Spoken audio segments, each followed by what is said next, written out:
Hey, hey, what is up? Welcome back to the program, folks. Thank you for tuning in. Ladies and gentlemen, my name is Tom Clark, and this is Tom Clark's Main Event. We're back once again on Facebook Live. Glad you are with us. We are also recorded. Hi, how are you? We're also recording today.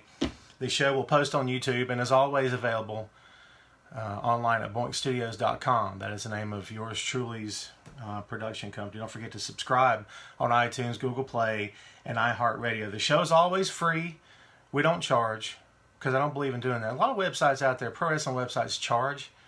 Go with God. If you can do it and earn money, I guess, sweet, but I'm not doing it. Hi to everyone out there. Thanks for tuning in. So, nice. So the peanut gallery is in full effect already. Okay, listen, before we hit a Q&A like we did the last time, and by the way, thanks to everyone that tuned in last time. And, of course, much thanks always to Wrestling Rumors here on Facebook Live. Much thanks to them as well. Before we get started with the Q&A, there's some things we're going to go over. Right now on my TV, and you can't see it. You can't see it, number one, because the TV's under the phone, but also because if I show this on Facebook, it's copyright infringement. It's Tanahashi versus Okada from the G1.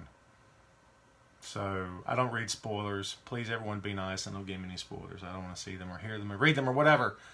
So yeah, we're going to get to that. Just everyone be patient. So let's go ahead and talk about the highlights of today. Actually, not today, but this week in pro wrestling. Let's talk about what's been happening in WWE. We're going to touch on a lot of things very quickly, and then we're going to jump to Q&A at the end. I like the format. If you guys like the format, let me know. Did you see the Undertaker shirt? You can't see it if you're listening. That's one of the downfalls to not being able to see the show. Every week I'm going to try to rep a different guy or gal in the business. So, right, so this week it's Taker. The Dead Man. The Phenom. The Taker of Souls. A lot of different nicknames, man. I think in WWE, if you don't have at least like 3 nicknames, you're not doing it right. Right, Triple H, The Game, King of Kings. Does he have a Cerebral Assassin? There she is. There you are. You gotta have at least 3 nicknames. Let's talk about WWE. Let's go ahead and jump right out the gate. Much love to everybody for tuning in. We do appreciate it as always. Okay, so in non-WWE related news, can we start off with this? We talked about Punk a little bit on the last time on the show here. Colt Cabana is suing CM Punk for breach of contract and fraud. Evidently, Punk promised to take care of Colt's legal fees from the lawsuit that was brought forth by Dr. Amon and WWE over what happened on Colt Cabana's Art of Wrestling podcast, in which CM Punk appeared a few years back. And the lawsuit was frivolous, it was nonsense, it was absolutely ridiculous. We all know that. Yes, we knew that from the moment it started and from the moment it was announced. It never should have happened. And as evidenced by the fact that the decision came back in Colt and Punk's favor. Supposedly, now it just depends on who you believe or what you believe at this point, but supposedly Punk was going to take care of Colt's legal fees, in his words, 100%, according to a text message that Punk sent Cabana. Don't know if that's true or not, have no idea. But that's coming from, Colt's lips to God's ears, I suppose. But yeah, I have no idea. But the lawsuit is supposedly moving forward. This is a good one, folks. Cabana owes over $513,000 in legal fees. Cabana is asking for $200K in general damages and $1 million. $1 million. $1 million. What is that? In punitive damages. The lawsuit claims Brooks, CM Punk, Phil Brooks' real name, yes, Brooks acted with fraud, malice, and oppression toward Colton with the deliberate intention of causing Colton harm. Oppression. Those are some big words, man. I got to tell you something, as a fan of both guys over the years, I'm very sorry to hear and to see all this. This is a shame. I didn't think it was going to come to this. But that just goes to show you, be very careful what you say to people. All right? Be very careful what you say to people, man. If you offer to do something and you have a record of it, and it's because I'm telling you something, man, they really go forth on social media is a lot of legal matters these days. I've seen it in my other life, away from the business, actually, where men and women are losing their jobs because of something they said on a text message or what have you. So you got to be very careful, man. So if you text someone, hey, I got you, brother, don't worry about this, I'll pay it. Well, guess what? You're then on the hook. I mean, I don't know if that's going to stand up in court. I have no idea how far this is going to go. I would hope that both men could reach an agreement, but don't be disillusioned by this. Don't be fooled by any of this. I'm gonna tell you right now, because as far as being in debt, it's as much as two guys can be in debt and be pro wrestlers, in my opinion, because they just went through that long court case. So, yeah, he is being sued. So, I don't know. It's not helping Punk's cause. Can we be honest? A lot of people still hate Punk for walking away. I don't. CM Punk's his own man. He doesn't owe me a thing. Doesn't owe me an explanation. Doesn't owe me anything. We have to remember what we're talking about here. We're not talking about NBA players who run up and down the court. All due respect to the game, okay? Because I like the NBA. I like basketball. We're talking about men and women that put their lives on the line, literally. Now, I know anything can happen on a basketball court. Obviously, anything can happen on the football field. I get it. But, every time you go to the top for a simple clothesline, for a simple 450, you can break your neck. It's that simple. I mean, that's simple, right? So a man or woman that's in the ring doesn't owe me anything. Doesn't owe me their time. Doesn't owe me an explanation. Doesn't owe me the courtesy of a phone call. Doesn't owe me anything, to be honest with you. I pay good money to see them perform. Yes. If they no longer want to perform for me, then I'll pay to see someone else. You know what I mean? That's my feeling on Punk. But no, I don't think this is helping Punk's cause at all. I have no idea what's going to happen with him, in this case that I guess is now going to go to court unless they can reach some kind of agreement. Punk was unsuccessful in UFC. We all know that. Punk has more guts than probably all of us put combined, unless anyone that's listening or watching this podcast right now has been an MMA fighter. If you are, hey, congrats to you. I'm sure it's not easy, but come on, man. He's got more guts than all of us put together. And you can say that it's a payday for him or whatever you want to say, but there's easier ways to make a payday when your name is CM Punk. Now, here's the deal. Will Punk need a payday in order to go through this court case? I have no idea. It doesn't matter what is said or done. It's all entertainment and drama and planned out. I don't believe about the lawsuit being planned out. If you're talking about the business, of course, you're 100% right. Absolutely, it's all planned out ahead of time. I will tell you this, that a lot of what you see on TV and what you hear about maybe isn't necessarily planned, to be honest with you. Things happen. People are their own guys. If you do go into business for yourself, whether it's on the mic or in the ring, you have to understand the repercussions. And we can get to that just a little bit later. I've got a lot of show notes, and it occurred to me in the middle of writing these things down. That's a long show. So anyway, a lot of stuff to talk about. I don't know how I feel about this. Like I said, I hate to see it for both guys. Will Punk need a payday eventually? There's always a possibility of All In on September 1st. Time's ticking away for that, man. You would think the show's already sold out. If they want to get some last-minute buys, they could announce that Punk's going to be in the crowd or some nonsense, just in order to get people to buy in. That would bring the WWE crowd over. If there's any WWE fans that don't intend on watching All In, I'm going to be there. I'm going to watch. I'm not going to be there. I'm going to watch it. Are you going to watch it? I'm watching it. So there you go. I'll be watching on the New Japan, not New Japan app, but the Honor Club app from Ring of Honor. So yeah, I highly endorse it. Go check it out. So then there's a possibility of the G1 Supercard next year, in April of 2019 at Madison Square Garden, the house that Vince McMahon built. How about that, man? Is that something? Ring of Honor, New Japan partnering up in the house that Vince McMahon built. That's crazy. But it's happening all the same. So, will Punk come back? That's the $1 million question. I think it's a long shot. When the guy says he's done, that means he's probably done. I just don't know if I don't know if I see him coming back. I just don't know if it's going to happen, to be honest with you. But we will see. We can cover a lot of this stuff at the end of the show if you'd like. So let's move on real quick. Some news. Let's go to WWE news. Everyone likes to talk about WWE. Someone just said all out, hey man, to each his own. It's cool. I get it. Sometimes the indie stuff is a little difficult to watch. A lot of joke wrestling. Of course, some people would argue that WWE is nothing but joke wrestling. I don't have any idea. It's just a different kind of joke, if that makes any sense to you at all. Had nothing to do with that. Or The house that Vince built. Relax, Dave. Everyone calm down. Shake. Wow, we're cursing, are we? That's just highly inappropriate. What are we, New Japan here? I get what you're saying. Will it make you feel better if I say it's the house that WWE built? Does that make everyone feel better? It's Vince McMahon's company. But I understand what you're saying. Good point. No worries, no heat. All good. I get what you're saying, though. But Madison Square Garden is a big deal. Ring of Honor being there is a big deal. It's the first time in, I think the number is 60 years since another company, I mean, maybe the number's too big, but I'm thinking that's the number, that another company has ran Madison Square Garden. So someone said, let's just talk about Heyman. All right, let's jump to it. That's the next on my list anyway. Let's talk about Paul Heyman. Paul Heyman cut a very tearful promo, which I didn't expect. I didn't expect the tears. I'll be honest with you. I didn't see that coming. I don't know what to expect when Heyman takes the mic. Because when Heyman has the floor, it is... okay, I get it. Jeez.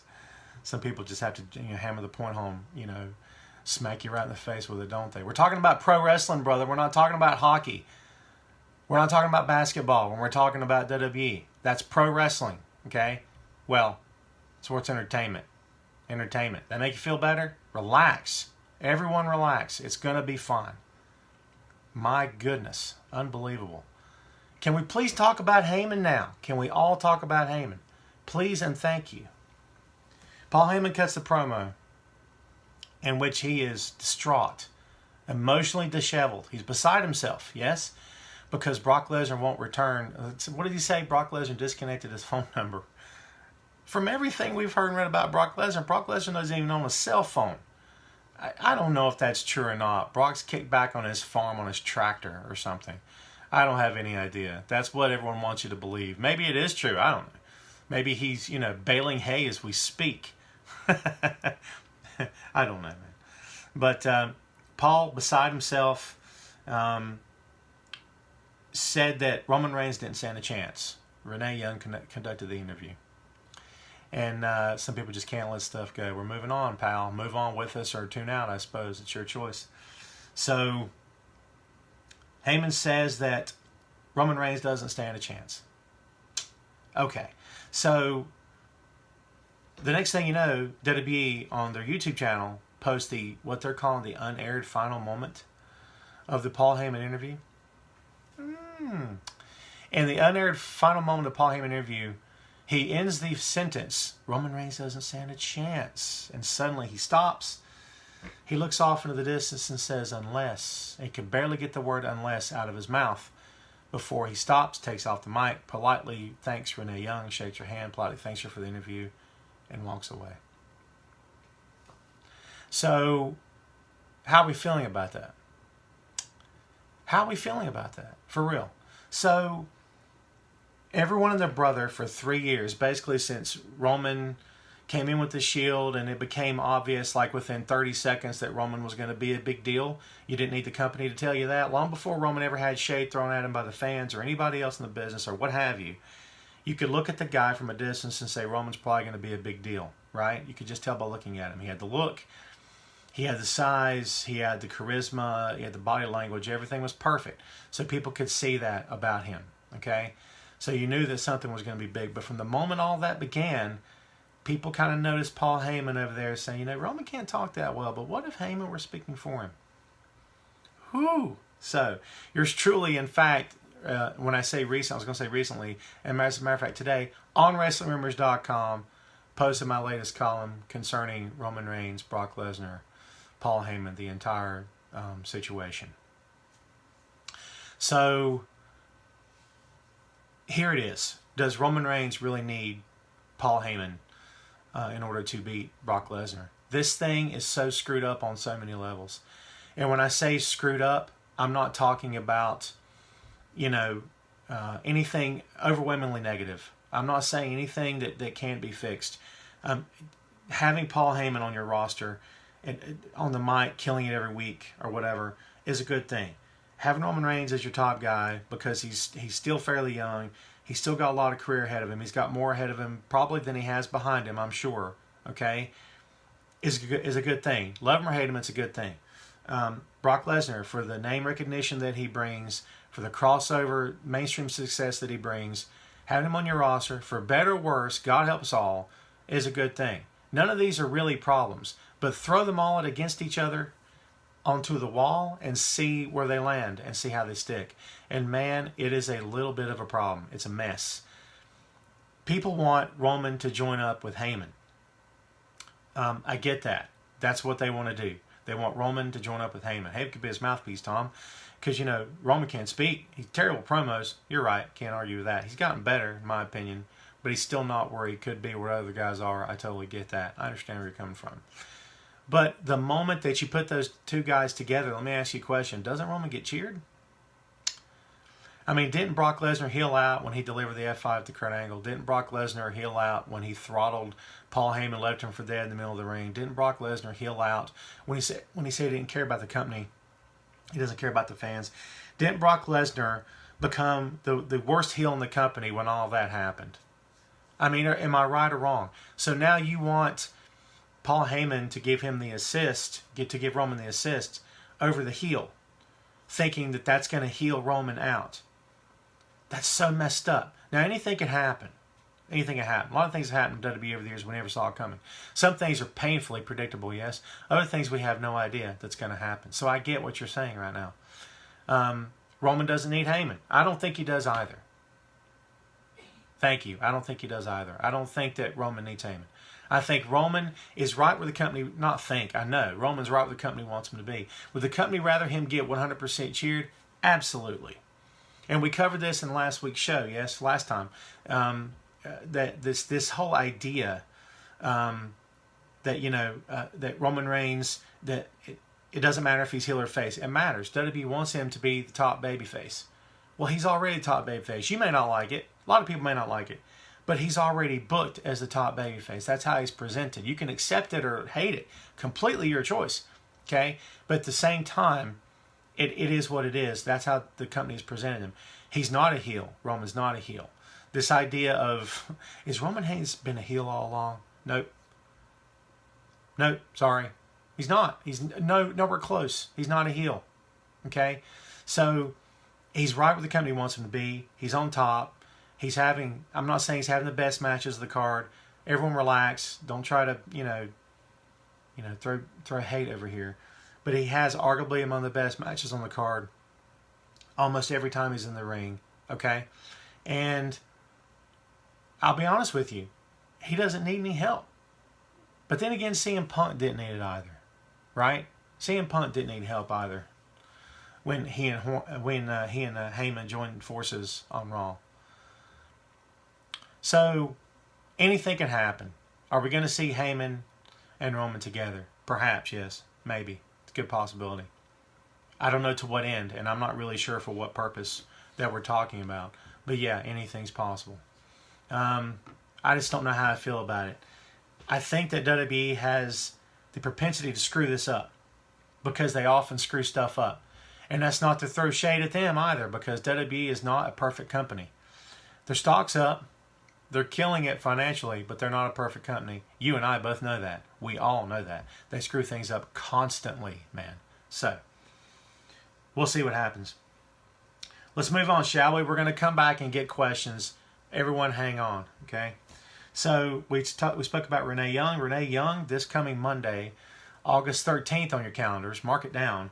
Renee Young is going to serve as guest commentator next to Michael Cole and Corey Graves on the August 13th edition of WWE Raw, making history for the first time a female has ever done that. She's also working the booth in the Mae Young Classic, the second annual Mae Young Classic, next to Beth Phoenix, which marks the first time two females in WWE have been in the booth for an entire broadcast. This is some groundbreaking stuff, man. Can I be honest with you? Before we get too far into that, I've never been a huge Renee Young fan. Nothing personal. I think she does a good job. Maybe I should rephrase it this way. It's not that I'm not a big fan of hers. I'm not a big fan of the way she's used at times. And here's why. Here's why. And I don't... and in regards to perhaps Renee becoming a permanent women's commentator, all for it.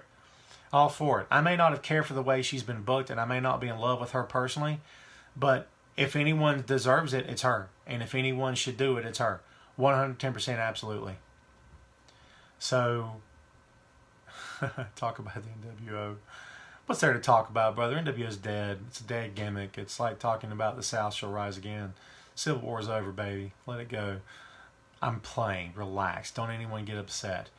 We'll get to the NWO. Can we get to it after this real quick? Please and thank you. So, it's a big deal. And again, it's the way she's booked. You see Renee Young backstage, and they do this thing. They do it with everyone that interviews backstage, not just Renee. But they do this thing backstage where she'll talk to a guy, put the mic in his face, come back, and he'll give a statement. That's how it is. And he'll walk off. And the camera, instead of just cutting away from Renee, the camera falls back to Renee, and she has to smile, or she has to frown and look concerned. It's that moment of hesitation after the guy walks off that I'm sitting there thinking, was that necessary? I don't know. That kind of stuff irks me. I don't know. But you're talking to a guy who's, a fan of the old territory days that liked it when they put up the backdrop in the same arena right to the edge of the crowd and would bring on Dusty. Bob Caudle's talking to Dusty Rhodes with NWA logos behind him. You could hear the crowd in the back responding as Dusty cut his promo. That's what I wish they would bring back. I don't need to see the fans behind them. And I don't need it backstage where you could hear a pin drop and it's, the thing was shot an hour and a half ago. I don't need to do anything like that or see anything like that, actually. But those are minor complaints. There again, she's taking Coach's spot Monday. Everyone should be hitting a thumbs up for that because everyone hated Coach last week. Man, Coach is terrible. Coach is terrible, as Charles Barkley would say, right? He's terrible. Coach should be better at his job. We said that before. We'll see how good Renee is coming up. I think she's going to kill it. I think she's going to be fine. So I'm looking forward to that. You want to talk about the NWO? I'm going to throw you a bone. Let's talk about it. Check out Hogan's Instagram. He recently took a photo with a fan at his beach shop in Orlando. He's got like 2 or 3 beach shops in Florida. And he took a photo with, and I wrote that column too, by the way, covering when the Instagram post hit. He had full NWA gear. That would be nice, right? I prefer that over the NWO gear any day of the week. Thank you. But he had full NWO gear, the black and white. Scott Hall and Kevin Nash were there, and they were shooting something. Okay, as my voice cracks, and I attempt to get this out. So, what are they shooting? If they've got the NWO gear on, they've got the logos, the gimmick, and all that stuff, they're shooting something for WWE. I doubt very seriously that they're shooting anything for Hogan or for Hall or Nash. In order to use the logo and the hand gestures and all that stuff, it's WWE sponsored, yes? And I'm sure it's WWE's camera crew, I'm guessing. There's rumors going around about NWO returning. Maybe not necessarily these guys getting in the ring, which is good. We don't need to see them in the ring. And everyone that's saying Hulk Hogan doesn't need to come back, you're right, he doesn't. He is... listen, there's this fascination with things and in the business, and the NWO is one of them. There's this, it's been romanticized over the years. Even though WWE has seemingly tried everything in its power to drive it in the ground because they keep reminding you who won the Monday Night Wars, right? It sure wasn't WCW, right? They keep telling you that stuff. So anyways, but it's been romanticized despite all the work, negativity surrounding it from that company itself. That the NWO was this groundbreaking thing, and that it really turned around the industry and did something new and fresh and different, and did all this stuff. I was there as this stuff was happening live, and let me just tell you this right now: when it comes to the NWO and how it went, was it fun to watch? Yes. Each and every week, you got to flip back and forth between Nitro and Raw and see what the NWO was going to do next. How many NWO guys Sting was going to beat up. That was fun. I'm not saying it wasn't fun to watch. However, at the same time, we were all very, very aware of some of the really crappy TV that was happening on WCW. And some of the really crappy angles coming out of the NWO storylines. I just, okay? So for anyone sitting back talking about, oh my God, Tom, the NWO is amazing. They're just perfect. No, they're not. It's terrible. The thing was a dumpster fire in the end, okay? There were offshoots. There were spin-off groups. It didn't work. None of them worked. The NWO Wolfpack was fine. Great music as a highlight of that group. Putting Sting in red and black face paint and putting him with the one group that tried to shut down the company that he stood up for made absolutely no sense. It was fun. I didn't let it ruin my day. But at the same time, I was very keenly aware as this was happening, wow, this has got a lot of problems. This got a lot of problems, a lot of issues. And it did. And it wasn't sustainable. You cannot continue to have this all invincible faction that does nothing but wreak havoc and cause chaos and run the show and destroy everything around it, because eventually fans are going to get tired of it. There's a check out the Monday Night War interviews from the DVD that WWE did several years ago. You know, I think it was Eddie Guerrero that was talking about you couldn't tell what day it was in WCW. You couldn't tell what week it was because every week looked exactly the same. They looked exactly the same. NWO was a cancer to WCW, too big, too powerful. I can't argue that. In the end, that's what it became. It didn't begin that way. That's what it became. Thank you. Because it was left unchecked because the inmates were running the asylum. Okay, but I think it was Eddie Guerrero on the Monday Night Wars DVD several years ago that said that you couldn't tell what week it was in WCW because it was the same thing each and every week. Okay, fast forward to the Nexus. Remember the Nexus? Yes? But how many attacks into the Nexus storyline were you sick of it?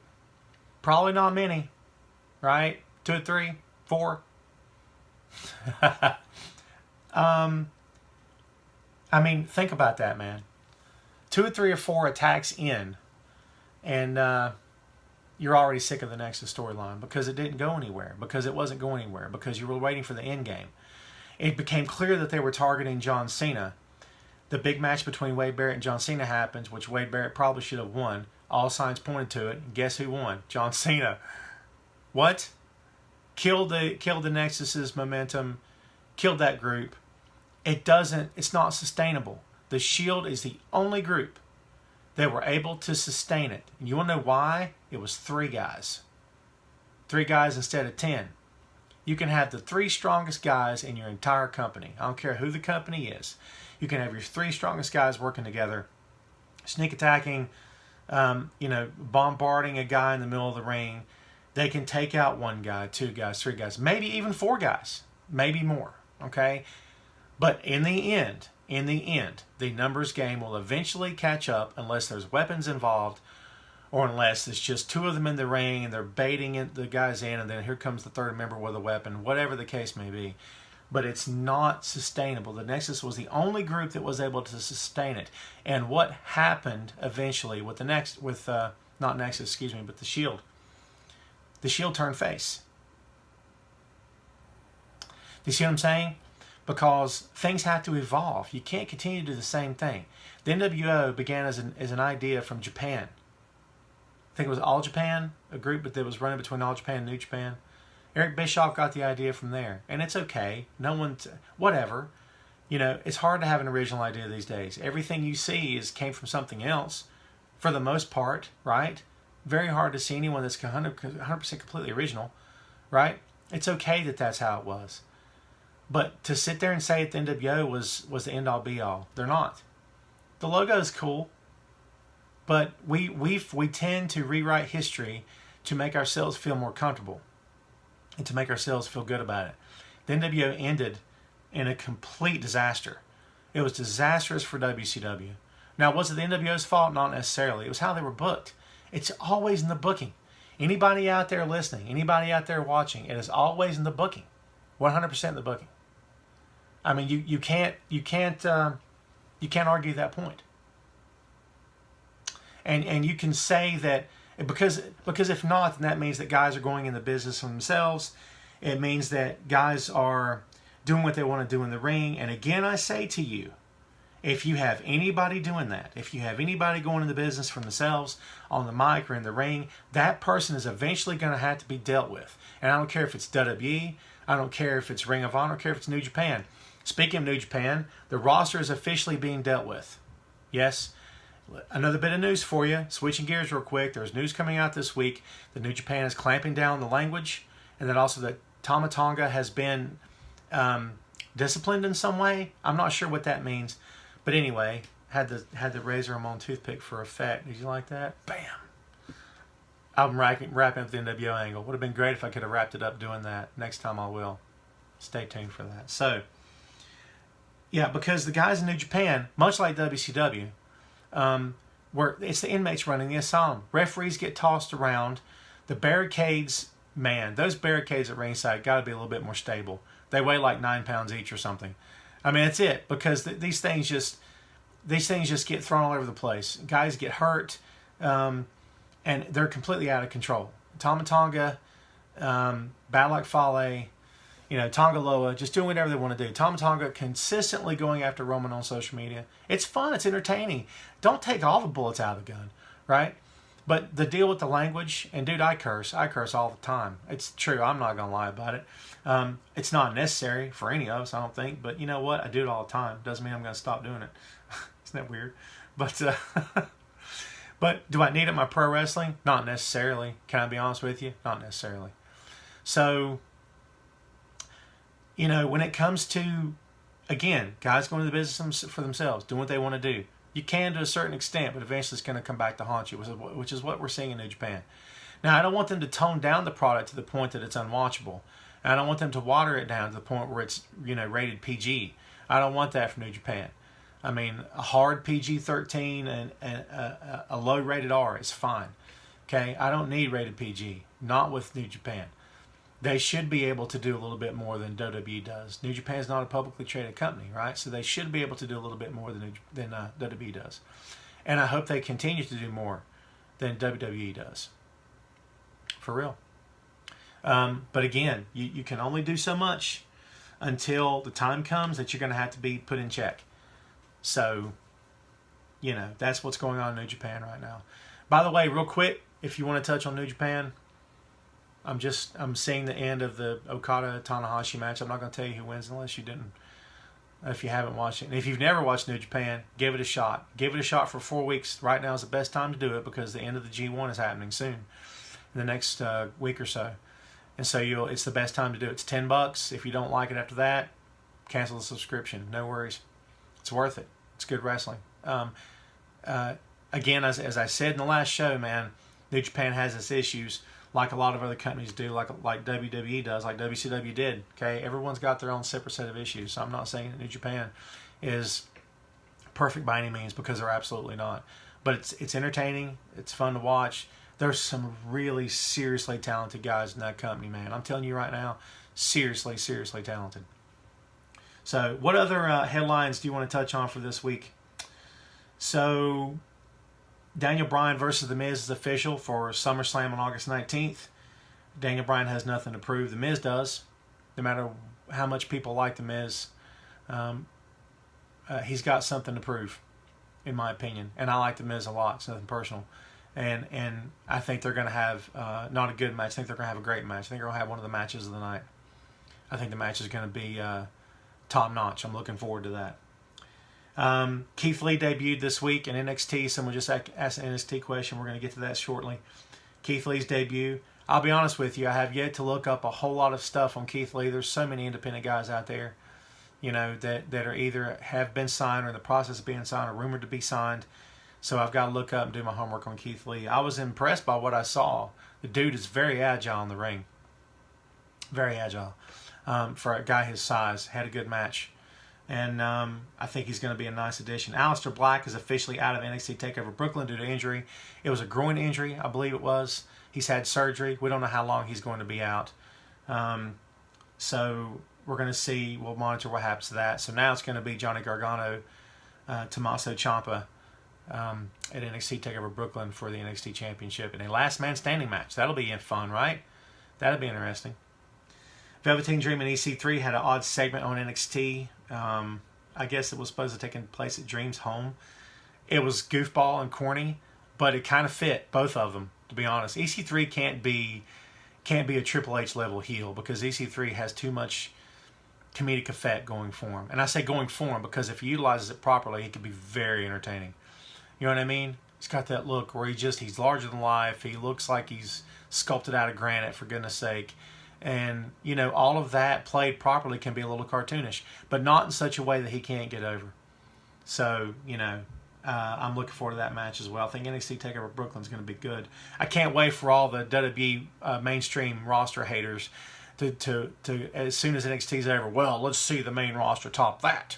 And as soon as SummerSlam starts, well, this is garbage. NXT was 100% better. Jeez. We tend to just repeat ourselves. Wash, rinse, repeat. Wash, rinse, repeat all the time. I get it. It's fine. So I think those are, I'm not saying that those are all the headlines, folks, but I think those are the main headlines of the week, which I guess is what we're going to call this episode. By the way, this is episode 97. It's like 40 minutes in or something, and we didn't mention that. Episode 97. So we're almost to the 100 mark. That's pretty cool. I dig that. I'm not going to lie. So, you know, there again, we'll see what happens. It's an interesting time in the business right now. And it's an interesting time to be a wrestling fan. I think it's the best time to be a wrestling fan, in my opinion. It really is. I think it's. I don't think there's ever been a better time, including the Monday Night Wars. So I dig it, man. I'm all about it. Okay, so I think that's it for this week in terms of headlines. We can go do some Q&A now. Somebody asked me about NXT. What do I think about NXT? NXT, of course, was WWE's developmental brand, or supposed to be, and now it's become a viable third brand, a viable option, a viable part of WWE's content each and every week. And I like NXT. The crowd gets on my nerves, but a lot of modern pro wrestling crowds get on my nerves, if I'm being honest. So, I mean, it is what it is. But, you know, NXT is fun to watch. A lot of great talent over at NXT right now. And WWE just continues to raise the bar when it comes to signing independent talent. They bring in guys from all over the country, all over the world at this point, to come in and to, you know, apply their craft at NXT ring. And people talk about, well, you know, these guys are veterans, they do or don't need. There's been plenty of veterans over the past several years who have been like, man, I love the fact that I had the chance to get in NXT and sort of, you know, get accustomed to WWE style. My dog's walking around again. You hear that? It's crazy. So, yeah, no, I enjoy NXT. And in terms of talent coming to the company, someone just asked the question, any truth to Kenny Omega coming to WWE? Well, there you go. So the rumor is, and it's not rumor, it's a fact, Cody Rhodes, Kenny Omega, and the Young Bucks, their contracts with Ring of Honor, and I'm assuming it means New Japan as well, don't quote me on that. They're going to come up before the end of 2018. Okay, so for the G1 Supercard next year in April 2019 in Madison Square Garden, the question is, are these guys even going to be around for the show? Wow. I mean, you know, it's hard to believe that it would get that far. I think Kenny Omega to WWE is almost a certainty? Probably going to happen. It's probably going to happen at some point, yeah. I think he's built for WWE. I think he's just over the top enough. I think he is just he's just theatrical enough to get into that company and have a fairly easy transition.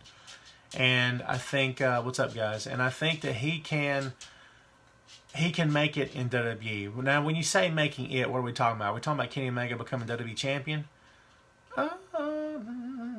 Anything's possible. Omega versus AJ Styles for the WWE Championship. There's an interesting matchup right there at WWE ring. Wow. So, yeah, I don't know. I mean, I don't know. As far as the Young Bucks go, the Young Bucks are beyond controversial. I think that they have really come around in the past several months. I think they have really come back around in terms of getting the crowd back on their side. A lot of the comedy and joke wrestling they were getting involved in is not as much as it used to be. So I think that they've proven a lot of people wrong, which is good for them, and really good for the business. I mean, these guys they're trendsetters. Love them or hate them, you know. And I've been indifferent toward the Bucks for a very long time. I'm not the biggest fans. I've never been the biggest fan of guys popping back up after a move in the ring. It bothers me. I've never been a fan of it. I was never a fan of The Undertaker sitting up after a big move. I mean, I get it. It's the character. But to me, it ruins you can't say authenticity. It ruins the authenticity of the move itself, perhaps. It ruins the realism, any realism that you may have had going into a pro wrestling match. I mean, you have to know that the guys in the ring are not only trying to be entertaining, they're also trying to make it look realistic. They're not trying to advertise that it's phony. Well, some of them aren't. When you talk about comedy and joke wrestling, I mean, you got to know that there's a lot of guys out there who are actually doing all they can to just make a big ha-ha of the whole thing, which is insane. And, you know, I hate that, the whole comedy wrestling bit. If we talk about that, we'll be here for the next 3 hours, and I got stuff to do. So I'm not going to do that. But, yeah, I think that Ring of Honor is going to do everything in their power. And supposedly the company has got some offers in place and that are very fair and hopefully lucrative for all parties involved, so those guys can come back and keep Ring of Honor New Japan in the spotlight and in the headlines. I say that needs to happen. So what else we got going on this week? What else you guys want to cover right now? We talked about the NWO. Talked about some older stuff. I like talking about the older stuff. WWE needs better storyline writers, show producers.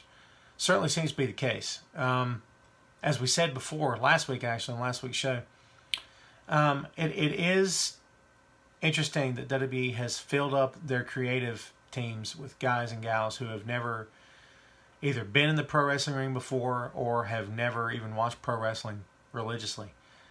There's something to be said about an outside opinion, about a fresh set of eyes. Let's be honest. I think that's true. But at the same time, there's also something to be said of experience, of a true understanding of how the business is supposed to work, right? And I think that WWE loses that in a lot of ways. So it's a shame that happens. But you know what, man? WWE's not going to change their opinion or change the way they do things, despite what anyone says. And full proof of that, evidence of that, is Roman Reigns. They're not going to change him. I don't see them change. They never changed John. Anything's still possible, right? John's not dead. I mean, he could come back at any time and pull some crazy swerve where he turns heel. I don't know. But it seemed like they had so many opportunities to do it in the past, and they refused to do it. I just don't see it. WWE needs to stop scripting promos. They're really hard to watch. And they need to do away with general managers.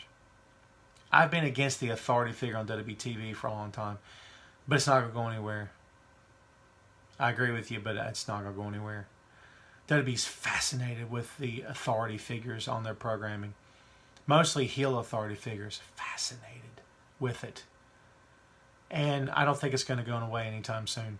As far as guys not having their promos scripted, I believe, and this may fly in the face directly of popular belief out there, I think that some of their talents have no business speaking for themselves because they're just not there yet. Now, whose fault is that? Is that the talent's fault or is that the company's fault? Is that the company's fault for not fostering an environment in which they're allowed to speak freely to begin with and providing them the opportunity to be themselves from the jump? Or is the talent's fault for just not having it or not embracing what the tools that they're given and using them to their maximum potential? I don't have any idea. But yeah, you can tell when something's rehearsed. When people are rehearsed, every single word sounds like this, and every single word is robotic. Of course, you could also say that Randy Orton's the most robotic wrestler in the history of the business. I call it like I see it. I like Randy a lot, and I think he's a tremendous in the ring. And I think the way he cuts promos works for him, but there's not a lot of heart and emotion behind his words. Some guys are different. Some guys need a helping hand. Other guys don't need it. You know, The Rock, for all of the talk about people saying, well, you know, The Rock, oh my God, he could hold you in the palm of his hand. 80,000 people in the palm of his hand, Tom. The Rock, my God, The Rock, The Rock. The Rock's promos were scripted. Brian Gewirtz wrote I don't know if it's the majority of them, but a lot of Rock's stuff was written by someone else. Now, of course, Rock had input. I don't think it was a situation where you know, Brian Gewirtz said, here, read this out there. Obviously, no. Rock puts his own spin on it, but Rock had blueprints to go from. Dusty didn't have that. Ric Flair didn't have that. Come on. So, when it comes to promos, like I said, I'm back and forth on it, man. even the ones that you consider to be some of the best of all time, there's certain things about them that would tell you that things are maybe not what they seem. I mean, I don't know. And I'm not throwing shade at Rock. Everyone relax. I'm going to start calling me names. Pro wrestling fans can be a bit spiteful toward each other. Isn't that a shame? Why can't everyone just, for lack of a better phrase, can't we all just get along? Jeez. What else we got going on? What else we want to talk about today? We've lost a few here, but we're gaining a few back now, so we'll see what happens. Improve the training. Make sure they are ready, really ready, before they get on TV. I can't argue that. But in WWE's developmental situation, NXT, sink or swim. Sink or swim. You've got to get out there and you've got to show it. Because if you don't have it, if you can't find it, they will replace you. Dog eat dog, baby. That's what the pro wrestling's business has always been. Not just NXT, not just WWE. It's always been dog eat dog. Okay? That's just reality of the situation, man. So you got to get in there and you got to make yourself heard, make yourself known, and grab what it is that makes it work for you and get over. Find a way to get over. Anyone that says that you can't just get over without the company backing you, look at the New Day. Maybe one of the worst gimmicks that company has ever seen. That's saying a lot because that company has some god-awful gimmicks in its past. Kofi, Big E, and Xavier made it work, man. They didn't run from it. They grabbed it and embraced it, like Dustin did with Goldust. Embraced it and said, I'll make it work. Let me do it. WWE, in turn, had to promote the guys because they didn't have a choice. Because New Day got it over, man. What else we got coming on? Dean coming back as a heel. Anytime anyone comes back from injury, they're going to get cheered for the most part. So he may not be heel on night one, but I think Dean Ambrose is a fun babyface because he's a goofball and it's silly and he's a little off kilter, yes. But at the same time, Dean as a heel was so entertaining that people started cheering for him. That's the problem. A lot of heels have, and it's a legit problem, man. I like Dean a lot. I think Dean could be as sinister and despicable as they come, but because the lovable I'm a little crazy thing is one step away from Hannibal Lecter. It's one step away from Jason Voorhees. It's one step in the other direction. One step away from being an ice cold sadistic madman. But isn't that kind of what Randy's doing right now? I think it's sort of a fine line you walk with Dean. I like Dean, and I've been on the record before saying that Dean has been so close to making me say, wow, Dean, jeez. But he's not, for me, has not done it. Remember when he and Brock faced off, and Dean comes down to the ring and interrupts Brock and Heyman's promo, and he looks Brock right in the eye and says, "No one wants to fight you. I don't want to fight you either. I don't want to fight you." I sat on my chair and I was like, oh, what did he just say? Did he just say that he doesn't want to fight him? Now, here's the punchline to that. The very next day on WWE's YouTube page, that part of the spot was edited out. Because they knew, as I knew when I watched it, that made Dean sound weaker than he's ever sounded his entire WWE career. Dean Ambrose shouldn't have common sense enough to not want to face Brock Lesnar. His character should be just insane enough that he would say, "Where's Brock Lesnar? Let me at him. Is Brock here tonight? I want to fight him." But that's not what he said. So I don't want to fight you. I don't want to face you. Wow. So there again, folks, is it Dean or is it the booking? That's a good question, man. Is Y2J going to TNA? I've heard about this. I don't see it happening. Just me talking. I just don't see it happening. I don't think he's going to go. Jericho's been on the record before, and we said this in the last episode, that he does not want to work for any company in the States besides Vince. Japan's different. It's in Japan. He could, I guess, work for another company in Mexico or Canada or something. I'm not saying full-time. I'm saying for a guest shot or something. But the possibility of Jericho joining TNA, does TNA have anything to offer him? that he can't already do without them. I'm not talking about money. I'm talking about opportunity. Jeff it's never been paid more than he has in his career until right now, this moment. He said that publicly. This is the best he's ever been paid. He's never earned a better living in being a pro wrestler than he has right now. He's in demand.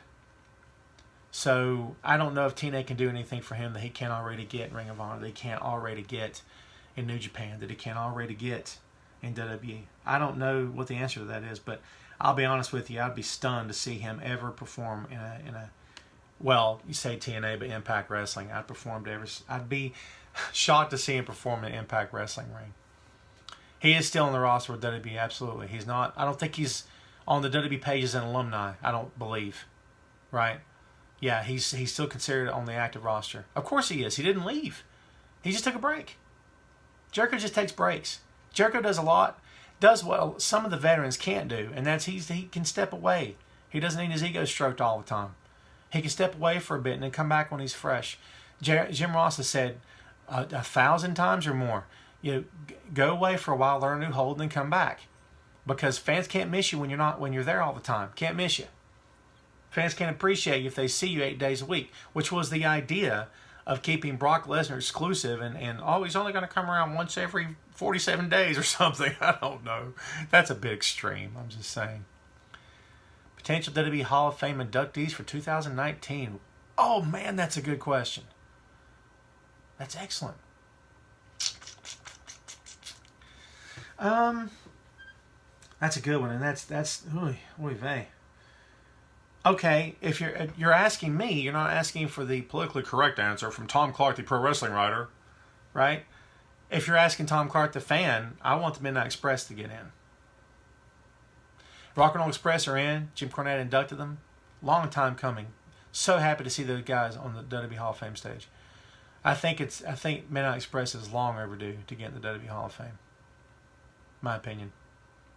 China. Ooh, hot button topic. Oh, that's a hot button topic. Relax, I'm going to answer. So, China had sex on tape for money. And every single time that anyone thinks about China, it may not be the first thought. It may not be the overwhelming thought. It may not be her defining moment. But among your thoughts is always going to be the thought of China had sex on tape, on film, for money. Okay. Do I believe that should stop her getting the Hall of Fame? No. Is WWE a publicly traded company that's really, really, really, really concerned for their image? Absolutely. I think that's where the problem comes. I think something would need to happen, either publicly or she be endorsed by someone that matters. That's just me talking. I don't know that you're going to see WWE just automatically just stick her into the Hall of Fame. And let me just put it to you this way. The WWE Hall of Fame matters to the fans. And it matters to the men and women that are put into it. But let's be honest.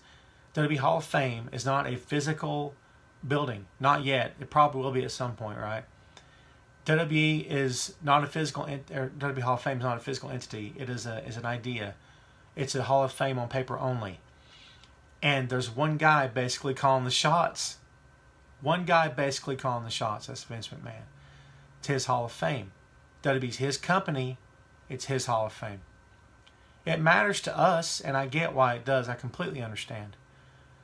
But at the same time, I don't see it happening right now. Maybe I'm wrong, and if I'm proven wrong, so be it. I've never been upset at being proven wrong before. If I'm wrong and it's something good, I'd love it. I dig it. Do it. Look at Paige. I apologize if I'm taking your comment out of context here, but I assume you're talking about China in terms of China's potential Hall of Fame induction. Paige Paige is all over the internet, right? It's crazy. And I'm not going to tell you what she's doing. I mean, you guys are adults, I think, for the most part. You can look that stuff up on your own. Paige is all over the place. And yeah, you're right. WWE does use Paige on a regular basis. So By your logic, why not put China in the Hall of Fame? Paige's videos, to the best of our knowledge, were released against her will. They were leaked against her will. She didn't know, is what we understand. And I say all that because you're not Paige and neither am I, and we don't know for sure. But for the most part, I would say popular belief states that that she didn't know that the videos were going to be leaked. Okay? Paige did not have sex on camera for money, professionally.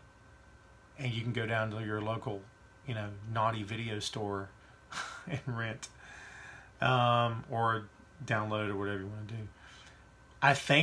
I'm not saying that's the difference in my mind. I think that's where WWE puts the difference in. I think that's where WWE makes the distinction, is that Paige, things were done without her knowledge in terms of the videos being released, and that China did it willfully. I'm not saying it's right. That's just, I'm giving you what I think is WWE's perspective. So, is Daniel Bryan done after SummerSlam? I don't think so. Let me put it to you this way. Of all the companies Daniel Bryan could perform in right now and have the most impact and reach the most people and do the best for his career and his family, I think it's WWE. And here's why I say that. As we all know, Daniel's the new father, okay? Would Daniel be willing to go to New Japan? And if you're going to be full-time in New Japan, you kind of have to move to New Japan. Unless he makes some sort of deal where he makes limited appearances or whatever. But then he's not wrestling anymore. And wasn't the whole point of him getting medically cleared so he could come back to be a wrestler again because he loves the sport so much? Because he loves what he's doing so much? Wasn't that the whole point of him coming back to begin with? So would Daniel Bryan be okay with a very limited schedule? I don't think so. That's just me talking. And like we said last time, Daniel Bryan in Ring of Honor, Daniel Bryan would be a very big fish in a pretty big pond. But I don't know that would be enough, to be honest with you. And yes, the road schedule in WWE is tough. It does put him away from home anyway, I get it. But I believe that right now, in my opinion, and only he can answer the question, what's best for him and his family? From a fan's perspective, I'd rather have him in WWE. That's me talking. Now, the possibility of matches between him and the New Japan guys is just him and Ibushi, him and Okada. Shut up. Of course. Him and Suzuki. Minoru Suzuki versus Daniel Bryan. That's one. Okay, I suddenly want Daniel Bryan in New Japan. All right, sue me. Don't sue me. There's enough of that going around. So, yeah, it's an interesting idea. I just don't know if it's going to happen. And let's not forget, unless WWE has changed business, changed the way they do their business, and since the last time I checked, when you leave WWE, there's a 90-day no-compete clause. You know what that means? For 90 days, you can't wrestle for anybody. Do the math. He would never make All In, obviously. I mean, SummerSlam's after All In anyway, so it's too late for that. Would the math work out? Would he make the G1 Supercard in 2019? Yeah, I guess he would, right? Yeah, he would. So it's possible. I'm not going to say it's not going to happen. Bryan versus Omega. Wow. Another good one.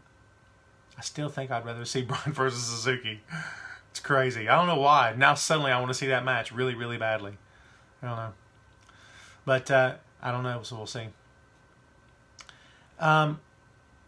We did cover the Bucks and Omega, whether or not they would come to WWE. I think anything's possible. And I think that all three of those guys would do business with that company. I think they would be Kenny Omega, and I think they would be the Young Bucks. I know they would. There's been no name changing going on. They'd be exactly themselves. But let's be honest. Everyone's tempered to a certain degree. AJ Styles lost his first WrestleMania match. Right? There was a bit of time there where everyone said, this was a mistake. He should not have come. Right? Because he wasn't exactly, being pushed to main event status.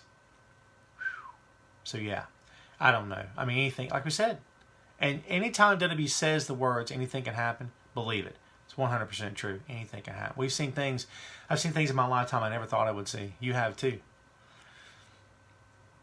So, yeah, no worries, man. No worries. The villain Marty Skrull. Skrull. I say Skrull. Right? I say Skrull.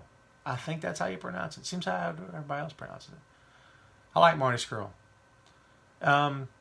Here's my, we keep talking about the possibility of guys going to WWE.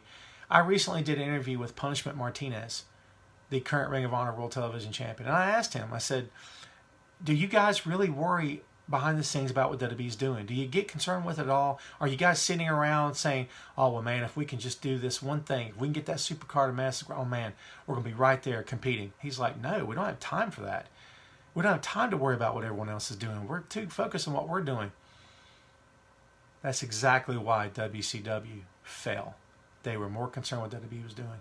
So this whole idea that guys have to get to WWE to be considered to have achieved it, and I'm not saying anyone's suggesting that here on the show, but some people out there believe, well, unless you make it WWE, you haven't really made it. That's not true. The independent pro wrestling world is bigger than it ever has been. Guys can earn a comfortable living outside of WWE. Can they earn a better living in WWE? Yeah, right, because WWE has the most money, obviously. So I want to see everyone do well in the business if they're really trying to be pro wrestlers and not comedians. I'm just giving you my point, my opinion there. We're getting ready to wrap this thing up, man. We've went for an hour.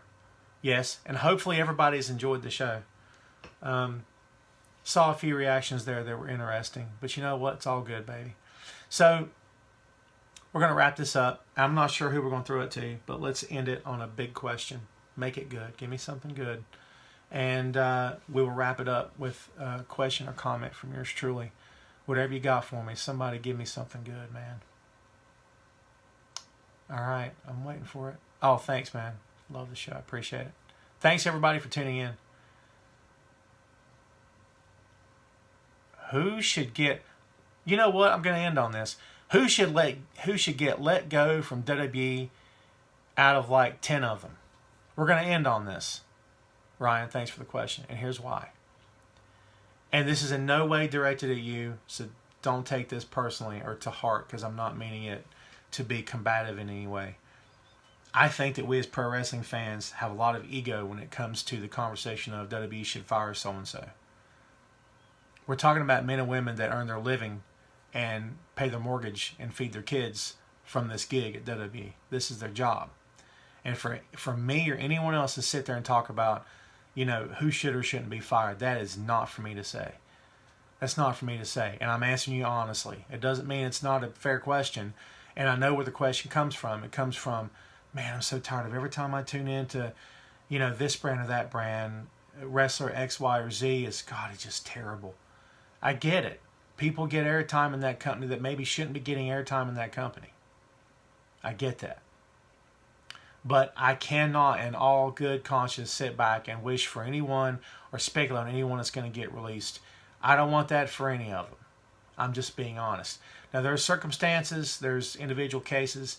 If a guy or gal does something or says something that's against policy, or there's drugs involved, or there's physical abuse, or, use your head, be honest, just be sane about this thing. Be impartial. But I cannot sit back and say, and I've seen headlines where I see things like 10 wrestlers WWE should let go, should fire. And I'm always thinking, my God, that reeks of arrogance. And how unprofessional is that as a writer, as someone in my position to sit back and write a column like that? I can't do it. Never have, never will. I appreciate the question, though. And again, I completely see where the question comes from.